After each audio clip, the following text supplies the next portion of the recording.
POV, tu laves le sol de la station de lavage dans un état désastreux.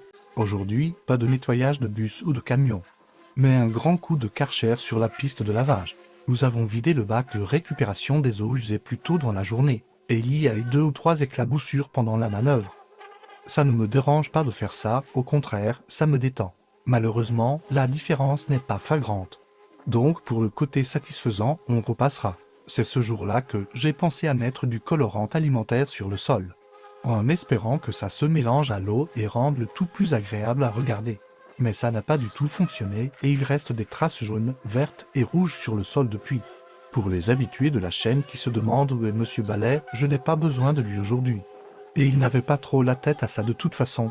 Il est donc parti continuer ses recherches de logement et de travail et il s'était inscrit sur Adopte un Ballet, en pleurant comme une petite merde. Il faut noter que tout cela a été initié par lui. La séparation, du moins, il s'est rendu compte après 3 ans avec Madame Ballet que ça ne fonctionnait plus. Malgré cela, ils sont et resteront amis. Les difficultés à se reloger, par contre, n'étaient pas du tout prévues, ce qui bloque complètement le reste du projet. Il ne demande pas grand-chose, pourtant un placard suffirait. Pour ce travail, c'était convenu que ça finirait en septembre. Et entre nous, ce n'est peut-être pas une si mauvaise chose finalement. Pour être honnête, je pense qu'il commence à développer un dédoublement de la personnalité. Il parle de lui à la 3e personne et il pense faire des vidéos toxiques où il lave des camions à l'aide de son humain. Au début, c'était pour la blague, mais avec le temps, il s'était enfermé dans son délire. Probablement pour fuir la réalité. Et soi-disant, il était proche des 10 000 abonnés. Ça aurait pu lui donner un sacré coup de pouce financièrement.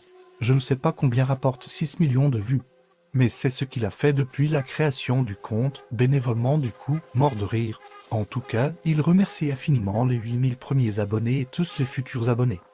Enfin bref, je me suis un peu trop perdu à vous raconter sa vie, on s'en fout en vrai, pour les vidéos à venir.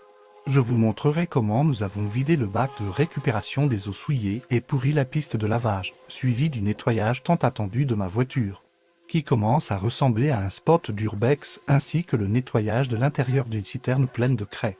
J'avais dit que je ne ferais plus l'intérieur des citernes, mais c'était trop tentant et c'était très drôle à faire.